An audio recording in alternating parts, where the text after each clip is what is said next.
Fala pessoal, beleza? Tudo bem? Nós estamos aqui para encerrar a nossa série recortes do livro 12 Regras para a Vida, um Antídoto para o Caos, do Jordan Peterson. Nós falamos aí de 8 regras e encerramos hoje com a nona, a décima primeira e a 12ª regra do livro, tá bom? A nona regra vai falar assim: presuma que a pessoa com quem está conversando possa saber algo que você não saiba. Olha só que interessante que ele coloca para nós aqui alguns recortes do livro. Ele diz: você não pode consertar um carro com um machado, mas pode derrubar uma árvore.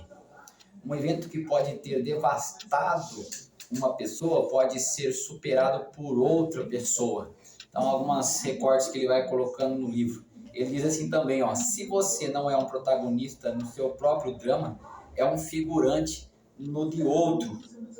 E aí ele diz assim também: às vezes é preciso mudar a forma que você entende tudo para compreender uma única coisa corretamente.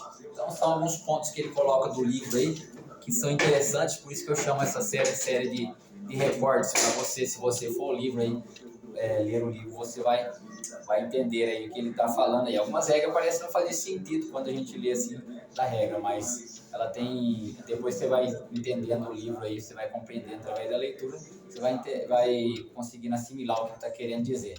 A regra de número 10 diz: seja preciso no que diz. Aí ele coloca algumas coisas dentro dessa regra aí. Ele diz assim, ó: não pensar sobre algo que não quer não faz com que isso não apareça. E é verdade mesmo, né? Isso acontece com a gente, né?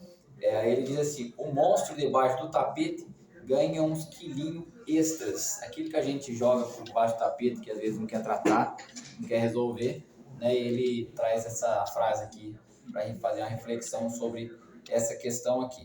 Ele diz assim também: a falta de confiança, caracteristicamente sistemática, faz parte das sociedades corruptas. E depois ele diz: o mundo se revela para nós como algo para ser utilizado e explorado, não como algo que simplesmente é. Aí ele coloca outra coisa que eu acho interessante aqui, deixa eu mostrar só para você. Por que se recusar a especificar quando especificar o problema possibilitaria a sua solução? Aí ele coloca duas coisas interessantes aqui nessa última frase que eu falei. Ele diz: porque especificar o problema é admitir que ele existe, primeira coisa. Segundo, ele diz: porque especificar o problema é se permitir saber o que você quer.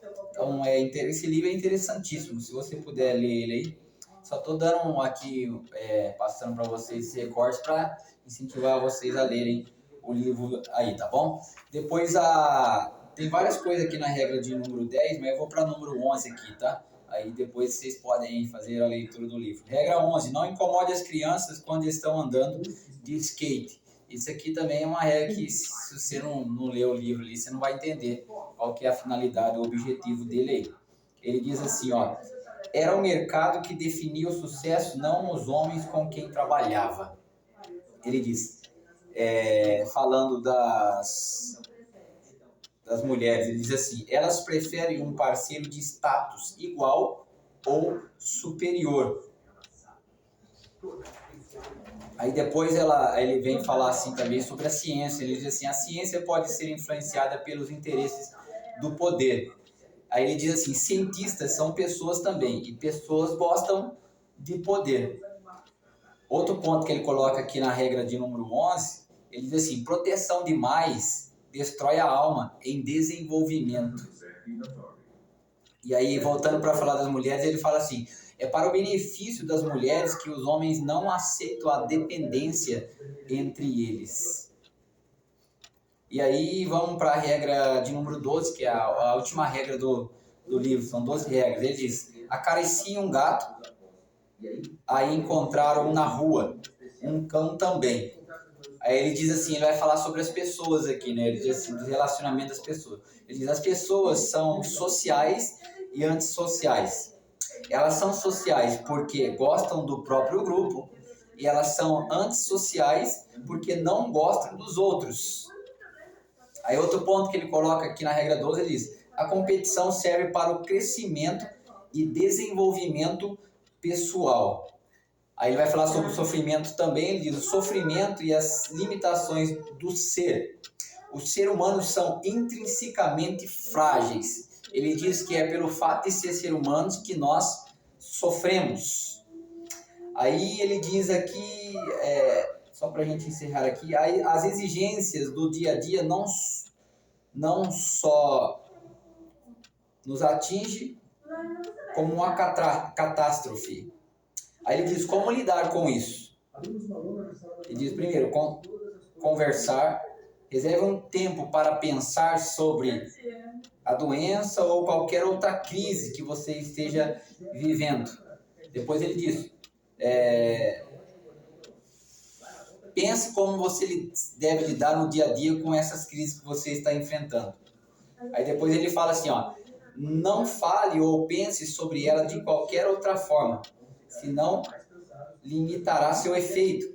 Você ficará exausto e tudo começará a desmoronar. E isso não ajuda em nada. Aí ele diz assim, quem está em crise, ele diz, você está em uma guerra e não em uma batalha. Tá bom? Tem outras coisas que ele coloca aqui também, que são interessantes, mas eu vou deixar para você ler, só para incentivar você a fazer a leitura desse livro, que é muito importante. 12 regras para a vida, um antídoto para o caos, de Jordan Peterson, tá bom? Se você puder ler, a editora aqui desse daqui é editora Alta Books. Se você quiser ler aí, fica aí a dica para você desse última série Recortes aí. Um abraço, tchau, até o próximo vídeo.